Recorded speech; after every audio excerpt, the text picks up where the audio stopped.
Welcome to Stageworthy. I'm Phil Rickaby, the host of this podcast. This is episode 329.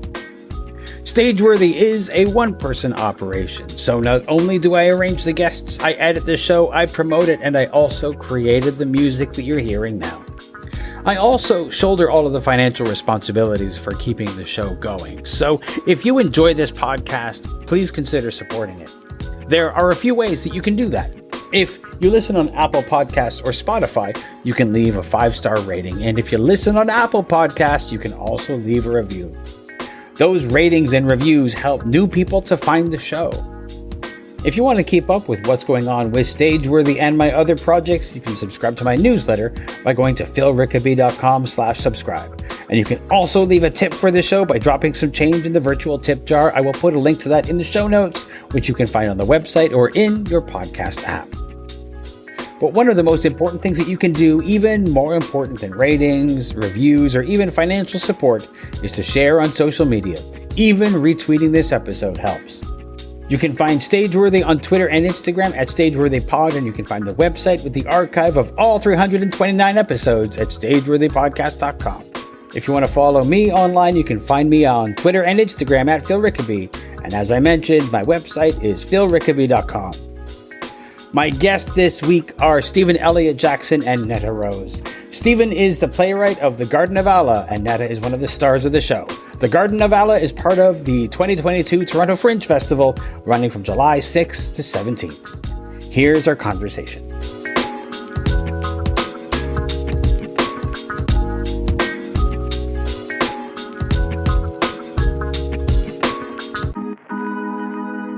So, Stephen, you've 2 shows in the Fringe. Is that, that's a little bit greedy, don't you think? I would say I'm being greedy, but I have to always remind myself for the first 17 years of being in that lottery and never being picked either for a spot or the wait list. Okay. The other thing is that what happens is my partner and I both enter, but we always enter in different categories. And so we never ever fudge up the lottery in any sense. Right. We made sure about that. And so he enters in the kids Fringe and I enter in the adult. Yeah. I am giving you you're not the only person. I've spoken to a couple of people in the past who've had a couple of shows in the Fringe. That wasn't their choice, but it's like, listen, to have a kids show in there, the kids Fringe is so important as far as I'm concerned. Like for many kids, it's their first exposure to theater. So kids Fringe, we need quality work, and having your work in there is a huge thing. The show that we wanted to talk about mostly, it's The Garden of Alla. Is that right? That's correct. Perfect. So Stephen, would you like to give me the elevator pitch for The Garden of Alla? Sure. So it's 1922, and Alla Nasimova has a queer, wonderful artist, filmmaker, has decided to make a version of Salome into a film, and decides to recruit her somewhat husband, Charles, and her lover, Natasha, to help with the film. It doesn't quite go as planned.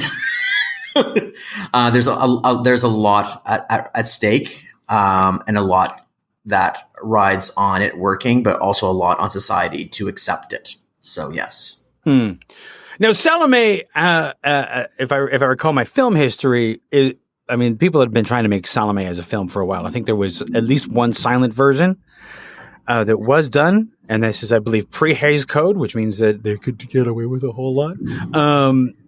But I love that era, the that silent era, heading towards talkies, but not quite there yet. What is it about this story, Stephen, that grabbed you? Well, and that's the one you're talking about. That's the Salome we're talking about in this film or in this play. And what really attracted me, because there was this incredible queer world going on in Hollywood that just existed, right? And that's what really intrigued me. It's what follows after when the Hays Code and the censorship starts to come into play, that starts to rob those voices of being able to speak again. And they wouldn't speak again for like 80 years, like not in the full force that these artists did. And that's what really intrigued me. I always like to look at queer history more like a roller coaster. Sometimes we have this idea of like, this is where it starts and we move on. And it's like, no, that's not how lives work. the queer lives have existed throughout history, either at good points and bad points throughout history. And it's just a case of whether or not society has accepted them or not. And so that's why this story really appealed to me, because we do have this idea that queer films have not existed before like 1969. And it's like, no, they did. And they existed in so many different ways. And this is one particular example, and just what happened to it.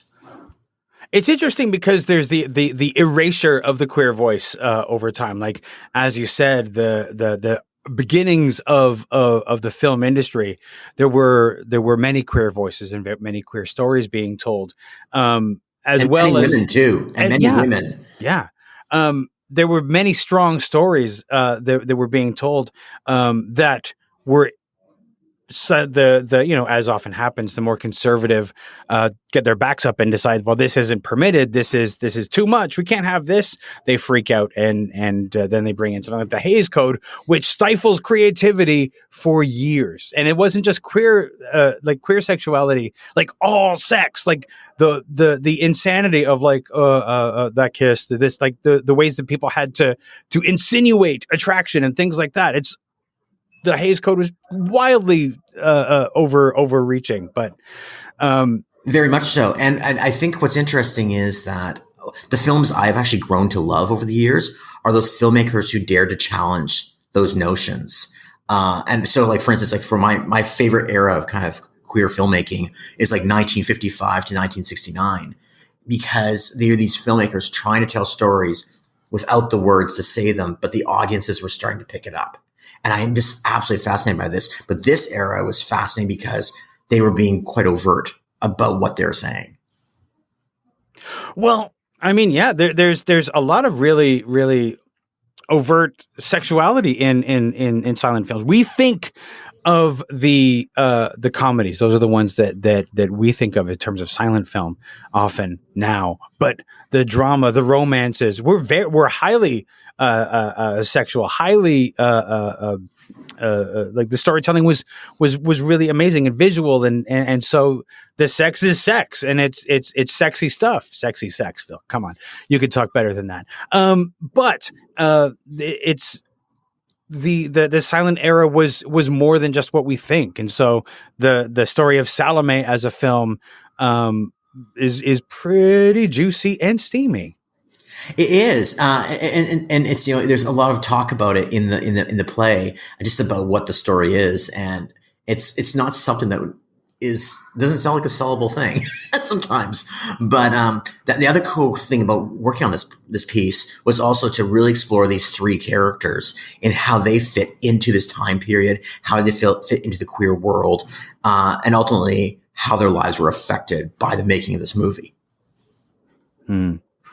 Neta, I just want to bring you in and I want to talk to you a little bit about how this story resonates for you. Yes. I mean, like Stephen, I'm so interested in queer history, and particularly in these cycles of queer history and the things that are erased. And I think it's particularly relevant now. You know, we're looking at a play that is set exactly 100 years ago. And it really makes us question this myth of the endless forward march of progress. You know, I think it's such an important thing to look at this beautiful period in the history of Hollywood where queerness was, if not completely public and accepted, certainly a very open secret. And as Stephen and you both talked about, you know, displayed on film in ways that we might not expect looking back from 100 years in the future. And that could be taken away so quickly when people in power became afraid. That's something I really resonate with, and I find incredibly contemporary in this piece that Stephen has written. As a person who's I've done a lot of watching of silent films. So years ago, I was involved with a company trying to create plays in the style of silent film. So we watched a lot of silent film just to sort of like find our style and things like that. Have you been watching some silent films? And if so, what films have really resonated for you both? Well, I'll tell you, I have made a specific point of not watching the Nazimova Salome while we were working on this production. I didn't want to have the real people in my mind. You know, as much as this is a historical play and based on real people and their lives and their artistry, it is this beautiful fictionalized story that Stephen has created. And I wanted to make sure that I wanted to do justice to the characters as he had written them and not be trying to recreate anything that we saw on screen. But I do love the silent film era, particularly in terms of the design, which is, I play the character of Natasha Rambova. I'm pronouncing her name like she's really Russian. Of course, she was not. She was a Midwestern girl named Winifred, but that enticement of, as they would have thought of it, the exotic was all over it. But, the designs, she was the costume designer for Salome, the costume and production designer for a number of massive films with MGM and directed by Cecil DeMille in the era. And I think, when we're looking at silent films, the design, the costume design, the lighting are all the more important because that's what's telling the story. The facial expressions, the camera angles, yes, absolutely. But what they were doing with the costumes was out of this world in terms of the stylization. The costumes themselves, I think, were a character. So that I find very, very exciting. And I've certainly been looking at all of Rambova's designs. She's absolutely an artist. Stephen, how about you? About what silent films have you been watching have resonated with you? Well, it's interesting because I actually have this pact with my partner that if I were to die in some freak accident, there's certain movies that he would have to get rid of out of the video collection because I watch a lot of different silent films, and I've got a copy of Birth of a Nation in my collection because I like knowing the context of why things are being made, and I like knowing when I'm reading descriptions of films or I like to actually see the actual film and see what the filmmaker was making, because a very controversial film, not a good film at all. But like Neta mentioned, the ideas behind design and stuff like that were so stunning in the film. So I really do see those. I mean, I've actually watched probably more. I have watched that one. I have watched a number of Russian silent films, a number of German silent films. And I'd love to see the differences between each culture and stuff as well, too. This film in particular, I did watch this one. You can actually watch it on said streaming service. I don't know if we want to advertise. But this one I really watched because I really want to see where these three characters were putting their effort into. And it was so stunning to watch this film and knowing what they're doing. And, some people today might laugh at something like this film, but the acting is interesting. The artistry of it is so stunning to watch. And it's such a loss that a lot of these filmmakers stopped making because of what society had said. Absolutely. Absolutely. It's funny what you mentioned about, you sort of allude to copyright, but what I love about the early silent era is anything pre-1924 is public domain. And so that stuff that you watch, if you find it on YouTube, all that stuff is legal. Well, I was going to mention the other one that starts with N, but anyways. Oh, that one. Okay. Yeah, actually, I've often been really, really disappointed with the N words selection in silent film. Believe me, because when you're searching for an obscure Buster Keaton film, they're not the place to find it. No, it's not. There's one thing they did do very well. A number of years ago, they put on something called Pioneer Black Filmmakers, and then they have a Pioneer women or female filmmakers, which is where Salome fit into. And that's one thing I actually do love to watch. But yeah, some other selections are less than well chosen. Well, it's not just sometimes. I mean, you have the film quality, and we've lost so many films, so many silent films, just because of the nature of the film. The film stock it was shot on.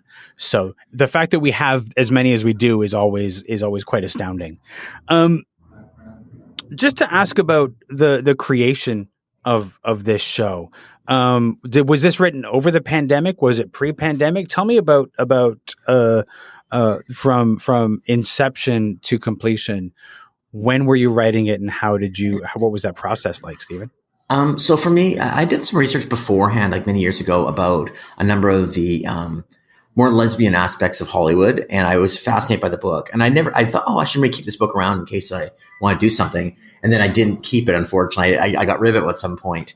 And then during the pandemic, so I'd worked with Rebecca Perry on a piece called Sarah Frank a few years ago for the Fringe, I guess it was 2021.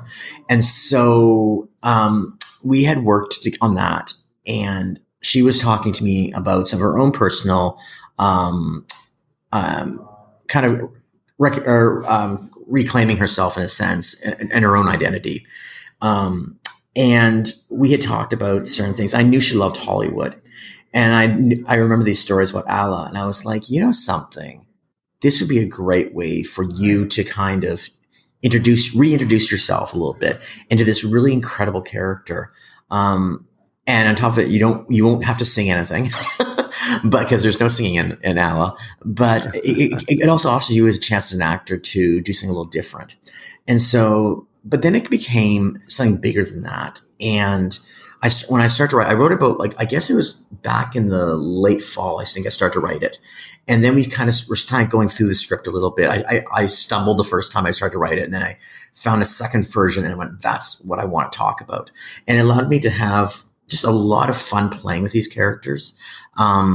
So the creation of it really was a little twofold of my love of Hollywood and this queer history, but also hopefully writing something for Rebecca to have that's something a little different than what she normally does. Because I'm sure Neta can speak to this as well too. That sometimes, in our little worlds of theater, people see us and go, well, that's what you should be doing. You should be doing only this. And I'm like the opposite. I'm like, I love to throw actors into something that's nothing like what they usually do, or something that really is very personal to them or very driven by them. And so that's where this piece kind of came together.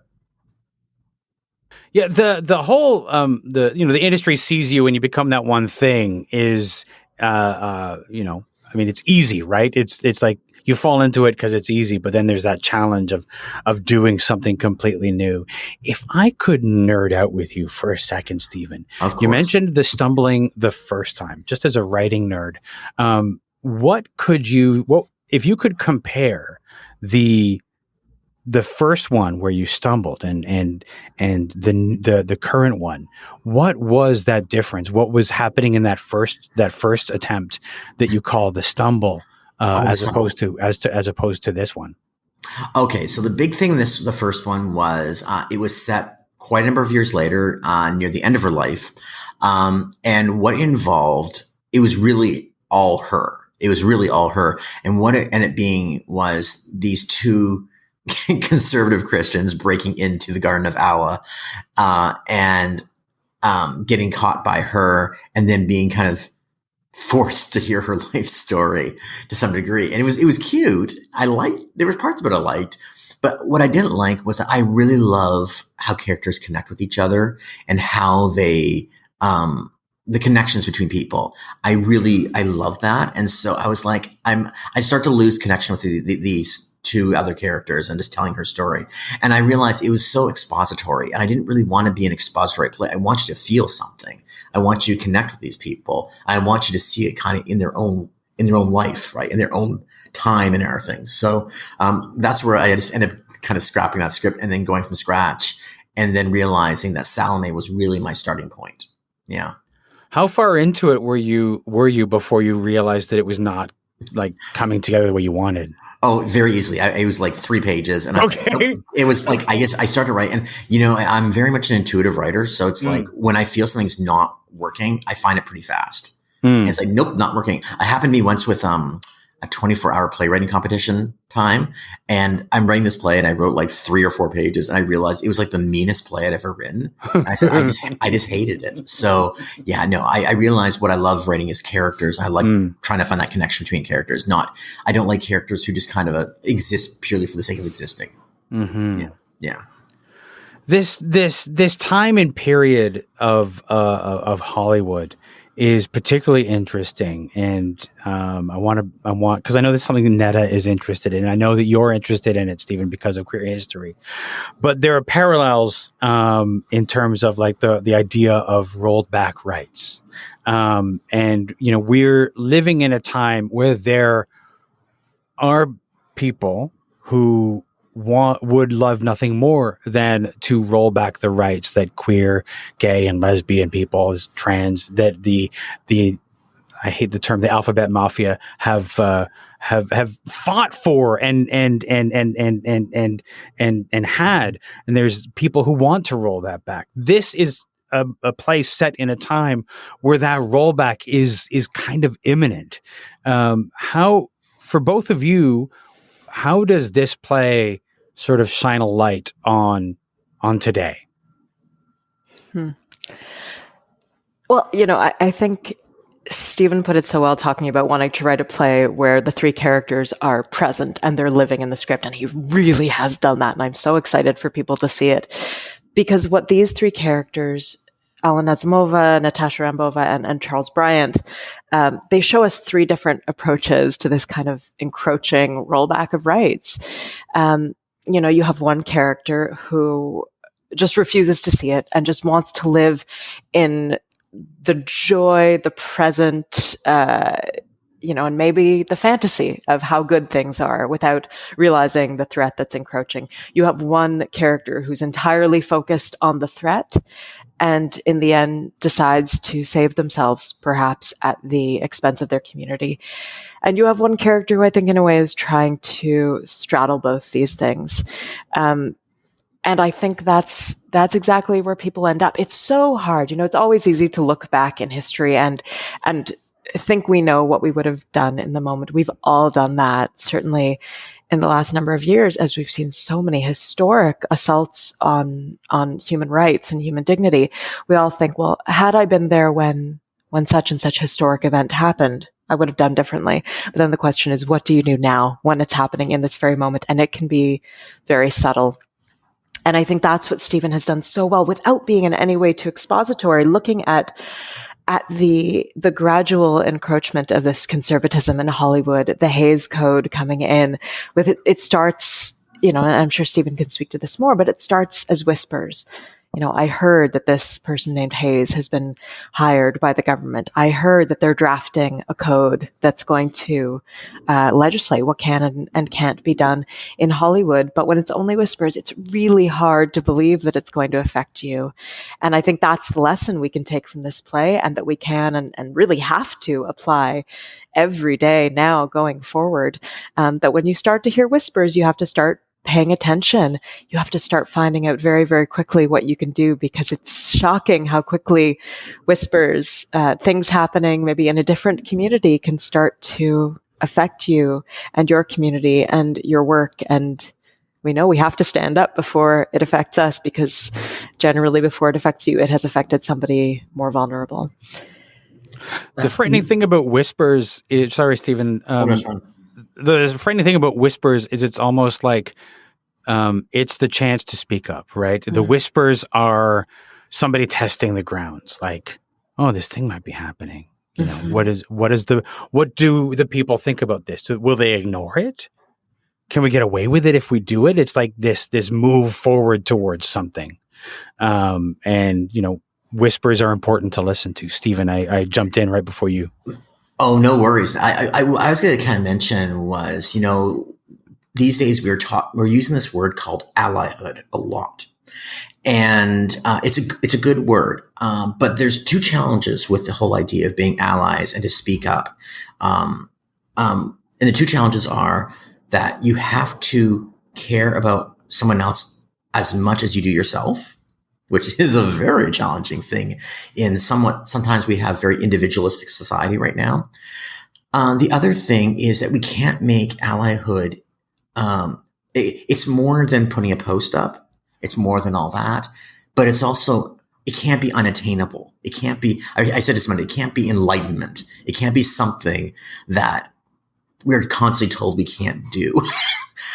There are things we can do every day. And something, we're talking about whispers, and I'm going to tell you a personal story. Literally this happened like last week for me, which was my partner and I have just moved out to Kitchener. And we decided for the first time ever to put a gay rights flag or a gay flag out there. That's the progress flag, actually. And we kind of staple it to our porch, out front, and someone took it down. Someone stole it. And, it could be the wind, but I don't think so. But those are small steps when you start to see things going back and forth, where the simple act of just putting a flag out can cause a reaction to someone else. And that's where we start. Like, where do we start when we need to speak up for things? Because sometimes those little whispers, those small little things, they start to add up really fast. And we do need to speak up and say something when those things happen. Exactly, Stephen, and speak up before it gets too bad. Absolutely. Absolutely. Now, Neta, Stephen and I have spoken a couple of times before, so I'm going to jump to the part where I ask you one of my favorite questions. All right. And my favorite question to ask my guests is about their theater origin stories.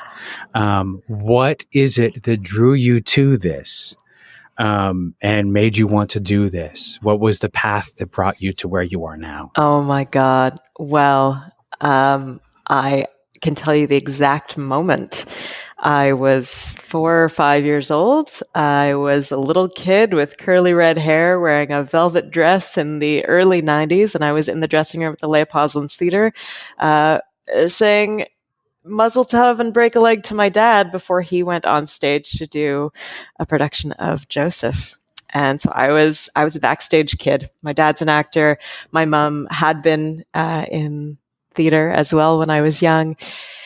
And I got bit by the bug very, very young. And it was all I ever wanted to do. I think I got my first agent when I was about 11 years old. I ended up going into a pre-professional, arts high school environment, doing theater there. And then I hit the age of 18 and I had a very early midlife crisis. I just scheduled it a few years in advance and freaked out and was not sure if I could pursue this path. I think that's one thing about being exposed to it young. You see all the wonderful things about being an actor. I saw my dad just getting to travel and getting to have so much fun and tell stories and meet all these wonderful people and live in that magical Narnia backstage world. And I also saw the difficulty of waiting by the phone and of having to have other jobs and financial insecurity. And I think there were a lot of reasons that I wasn't ready to head right into the industry when I was 18. But for whatever reason, I left. I gave it up, and it took me 12 years to come back. I went off and I had every other job I ever thought I might want to do. I was a bartender. I cleaned toilets in a hotel. I was a tour guide, a travel writer. I worked for the Ministry of Heritage for a while. I was a theater administrator. I, for a very bizarre 2 years, was the manager of digital media for a large Canadian media conglomerate. It was very strange, didn't suit me at all. And I think underneath it all I ever wanted to do was get back to theater, but I needed 12 years to run in circles until I found my way back. And when I came back, which is now only 5 years ago, still relatively recent, but at that point, I had done everything else. I had tried all the other paths. I had tried to live without being an actor, and nothing was as good as being in theater. So I found my way back, and now nobody's going to be able to get rid of me. Now, was there something in particular that drew you back in, or was it just that you'd exhausted everything else and realized that theater was what you had to do? Done literally everything else I could possibly do. No, well, that I can tell you the exact moment as well, and give a shout out to an incredible local performer. I had just gone through some other major life changes personally, and I had gone out to the theater one night in October 2017 by myself. I was at Aki Studio and I was seeing the premiere production of Other Side of the Game. And I was watching Virgilia Griffiths just absolutely knock this role out of the park. And I was sitting in the front row, and all of a sudden I kind of started shaking. I felt a panic attack coming on, like examining, what is this feeling? And the feeling was, oh my God, I want to be doing that. Oh my God, she's so good. She's so good. I want to be that good. And I didn't know what to do because I was at the theater by myself, sitting front row in a one-act play. I couldn't exactly leave and go into the lobby and finish having my panic attack in peace. So dug my nails into my leg and watched the rest of this brilliant play by Amanda Paris and this brilliant performance by Virgilia, and got home. And I think it's a feeling so many of us who are artists and who have these nonlinear career paths think we have these moments of a fear of wasted time, a fear of lost opportunity. And that was the first feeling I had, realizing that I really missed acting, was, oh my God, I've wasted over a decade. And then the feeling that came after that was, who says? Who says it's a waste? Who says this isn't exactly the right time? And so that was it. Virgilia's incredible performance in that play was the kick that I needed to realize that I missed acting so much and that it was the right time to get back to it. So blessedly, I had an agent who had scouted me when I was a teenager and who, when I left acting, had always said, well, you call me first if you ever decide you want to go back to the business. And I did. Just 12 years later, gave her a call and said, were you serious about that? Did the offer expire after a decade? And she was like, no, come in, we'll chat. Bless good agents.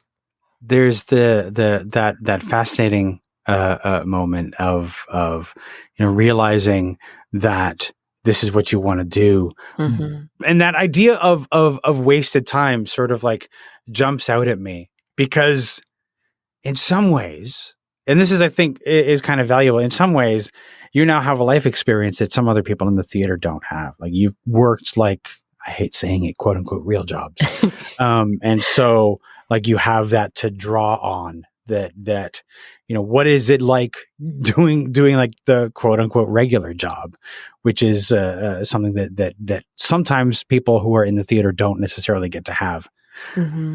Years ago, I burned out from producing a massive production of something, and went through the motions, and then was like, I'm giving up theater, and I left theater for a while until like 5 years later, a friend was like, I want you to do this. I have a play. I want you to be in it.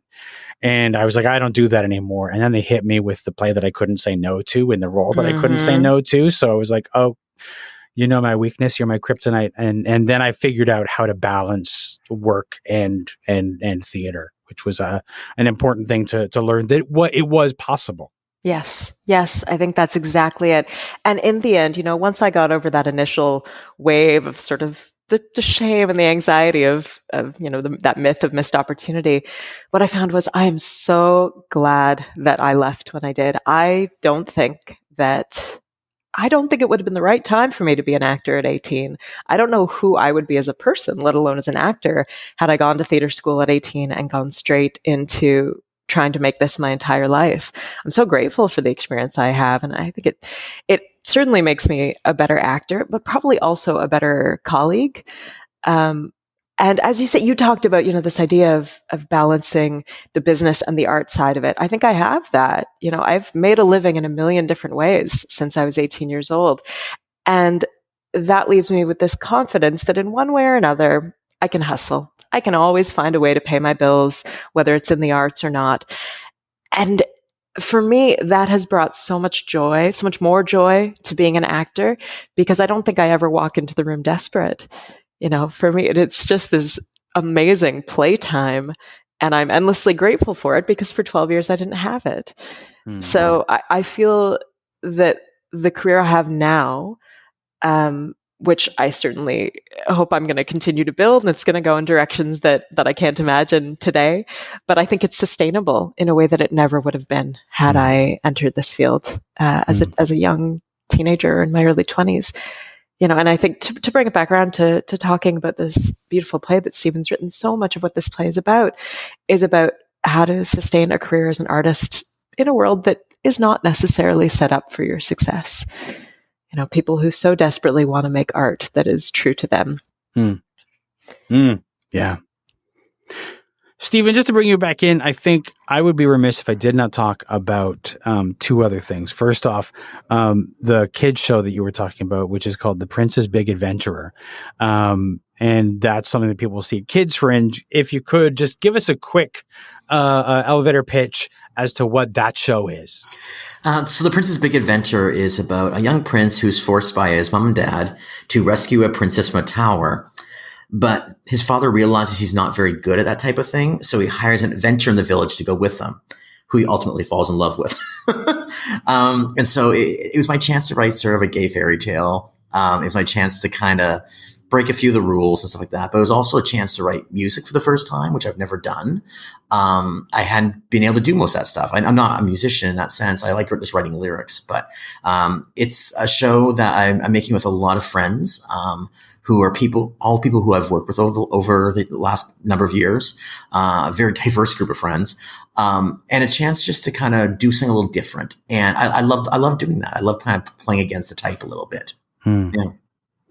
The other show that I want to talk about is Three Ordinary Men. Now, I had the pleasure of talking with the three gents who are starring in that show just a little while ago, and I wanted to talk to you a little bit about that show because, it's on now. And also you're a person who is a history buff, and a lot of the plays that we've talked about in the past are historical. So is The Garden of Alla. So is Three Ordinary Men. When you started working on Three Ordinary Men, was that something that you took to Cahoots? Is that something you were already working on? What's the story of the creation of that show? Okay, so I actually always sit back and go, when did I actually tell myself I was going to write that story? And I can't seem to remember when we did that. All I do remember is I'd found that story, and I said to myself that one thing I really crave when I'm writing is the idea of connection between characters and connection between people who are different. And that seemed like one of the most perfect connection stories I've ever seen or read. And I said, I want to write a play around that. And then when I went diving into it, I realized that most people who, when they wrote about it, they wrote about what happened after the murder. They all talked about that. And I said, but I want to know why these three guys started to do what they're doing. That's what I want to know, because I think that's a story that we all need to hear right now. We need to know that when you're facing horrible times and stuff like that, what keeps you going? And that's what these guys are about. How it got to Cahoots. So obviously Tanisha directed Seat Next to the King years back in 2017, and we still had a great relationship. And she knows I'll just start sending her scripts like whenever I feel like it. And often, sometimes she'll either tell me, no, don't write that, and that makes me want to write it more. And then sometimes she's like, nope, that's not interesting. I'm like, okay, that's totally cool. And so, but this script, I remember sending it to her, and literally, like, I don't think it could have been even more than 30 seconds to a minute later, she called me and said, you're writing about them. And that was one of the most powerful things for me, because it was obviously a story so personal to her. And it was something that I knew that she really, it's someone I knew instantly that it's someone who I would trust with that script. So we had, she loved it. And she said, if I ever get a chance to direct, that'd be great. But at that point, she wasn't actually at Cahoots at that point in time. And so when she ended up taking on the artistic director at Cahoots, I made it very clear to her. I said, I know I'm not your mandate. I know I don't fit in there. So I'm never going to ask you to do something that I know you can't do. And so I didn't really think about it being a Cahoots project. And then she messaged me, I think it was her and Lisa, I think it was at the time, and said, Stephen, we want to do Three Ordinary Men for Cahoots. And I said, are you sure about this? Just cause, right? I mean, and she said, no, it's a piece that we'd like to do. I'm like, okay, then I'll go with you on this one. Cause I do, the idea of representation is, again, so important in theater right now. It has to be represented across the board. And so, kind of knowing that, with that one small exception of being queer, gay myself, I didn't quite fit into the mandate for Cahoots, but she has made me feel very welcome to do that. And I felt very comfortable there. I also know that there's more space open up there for other people to come in as writers as well too. So I don't take any moment for granted with this. And it's to tell you, just found out today that we're completely sold out for the entire run. So obviously people are connecting with this piece. Wow. Congratulations. Congratulations on that. That's pretty amazing. Yeah, we just found out. Yeah, we knew we're getting close. It's a very small house. That's one thing we got to tell people. It's a very small house of only 40 people. And it's because Tanisha really loves the incubator space. It's a really beautiful space. It's a really intimate space. And that's what Tanisha loves. She loves intimate plays in that sense. And so, yeah, no, we just found out today. And of course, now we know it's going to be that moment when we have friends come to us going, so are you sure there's no more tickets? And we have to say something. But, who knows? Maybe you'll come back again after this. That's a possibility. I know Tanisha, she always likes to do that. And we're always talking about the 10th anniversary of Seat Next to the King. We've already talked about this. So that's, incredible that show is sold out. And congratulations to you and to Cahoots and all the guys. heading into Fringe, which, I guess as we record this, tomorrow is the launch for Fringe as they release the schedule and the programs and all that sort of stuff. This is the first in-person Fringe that we've had in 2 years. And I'm curious for both of you how you feel about that and how you are preparing to have a show in person once again. Do you want to speak to that, Neta? I don't know. Yeah, you go ahead, Neta. Sorry, I'm not on my own computer and I lost the mouse, as you do sometimes. I'm so excited. I mean, what else can I say? I'm so incredibly excited to be back doing live theater. And something that I have found, both in the shows that I've done since reopening and also working as a front of house staff member at Buddies in Bad Times, is that theater audiences have such a high value placed on community care. So I would say, in terms of COVID safety, there are a few public spaces that I feel more safe than in a Toronto theater right now, where people are wearing masks. They're thanking the front of house staff members, saying, thank you for checking vaccines. I'm so glad that I can come to this and feel safe. So knowing that we can create this experience for people, that we can have this Toronto summer staple that we've missed for so long and do it, in the relative safety as much as we can given the circumstances, that makes me really excited and really proud to be a part of that. And I can only imagine the work that's going into it from the Fringe organizers' side. So I want to give them a shout out, certainly. For me, it's so exciting to be back to live. So I did 4 digital projects. So I did one for both Fringes and then one for Hamilton Fringe as well. And then one for Next Stage. And I can just tell you, I mean, I loved working on digital projects. They're very creatively fun for me. It kept me writing through the COVID years when, am I recording still? Hello? Yeah, sorry, you're good. You're good. I'm good. Oh, sorry. And so anyway, sorry. Getting back into, but live theater is just a different kettle of fish. And I love it. I love the challenge of it. I love the audiences that are going to be there. I love the fact that you get to get more feedback from people. Like with digital projects, you just never knew who was listening, who was coming, who was taking that chance to invest in something that's digital when they could be going on to their TVs and do streaming services or something.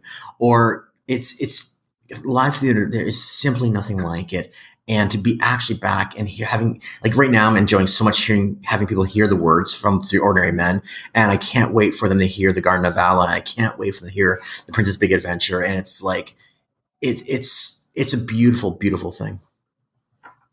The thing with digital theater and you've got 2 ways of doing it and we've all sort of seen various attempts at it. You've got your live stream, you've got your pre-recorded and or a combination of the two. I think I sort of went looking for a while early on in the pandemic to see like what could you use effectively for live stream, because I felt like, if you were going to record it, then maybe that wouldn't be as theatrical and then maybe live stream. But there's no good platform for live streaming theater. There's no way for you to hear the audience. There's no way for at least effectively. So many problems, and I wish that was something that somebody found a need to tackle over the pandemic. But I'm so glad to be seeing things back in person. Even though I have to admit, I still, I've spent like 2 years avoiding people. So there's always that moment going into a theater where it sort of get a little hand sweaty sort of thing going on. Well, I can say that, doing some digital projects was that in 2 or 3 of the cases where we did them, we actually tried to make it as theater as possible in like having the actors fully off book. Mm-hmm. Fully present for one recording only. Mm-hmm. And I found that was a very different experience and a very enjoyable experience because again, it brought it to be as theater as we can make theater without the audience, without it being completely live. But at least it was like one take. Yeah, I think I mean, once you go beyond that, then you're getting into like film and things like that. But I think there is possibility. I also still maintain that there should be possibility for live stream in like the future. as far as like maybe live streaming a performance of a show, that sort of thing. I still think that expands the reach of the theater and allows us to present to people that maybe couldn't get to the theater and things like that, even though there are logistics around that. Yeah, I think, Phil, in so many ways, the pandemic has been horrific, no question about that. It's also showed us what's possible, particularly in terms of community care and accessibility. And if we were able to find the money, if the grants were able to come through from government funding to make it possible to live stream productions, to have longer, safer, gentler rehearsal periods, I don't think that there's any reason that should stop. The pandemic, we know it's not over. And also for so many people who have lived experience of disability, who are immunocompromised, it isn't always safe to be in a large crowd full of people. Theater spaces are not always accessible, and certainly they should be. But we can also have these other offerings that make theater and the arts more accessible. And I think while we can celebrate that the need for large scale digital theater is over in terms of the fact that we can go back into the theater, we should absolutely be live streaming. We should have digital offerings. We should have all the accessibility measures that we've now gained experience on how to do. And I think that should just become part of the norm going forward, as well as safer work environments, not coming in if you're feeling ill, being able to rehearse from home or have flexible work days, if you have young children or for any reason or another job. I think there are a lot of lessons that we've learned from this pandemic that can make a career in the arts, as well as being an audience member, so much more accessible. I was reminded recently of an incident when I was in theater school. And the incident was I was sick, like legitimately sick. And I missed a day, and I got a call from the administrator at the school saying, I understand that you're sick, but if you miss another day, you're out of the school. And like that kind of working in the theater is literally unhealthy. Mm-hmm. Like you're asking me to go to the school and affect my coworkers, my colleagues with whatever it is I'm bringing in. But I think that's something that was just assumed that would happen in the industry. You're sick, you fight through it, you come in, that sort of thing. And I'm hoping that with our understanding from the pandemic that maybe that's not the best thing that we could do. Yeah, I absolutely agree. We can take such better care of each other. We can make this such a kinder profession. Totally.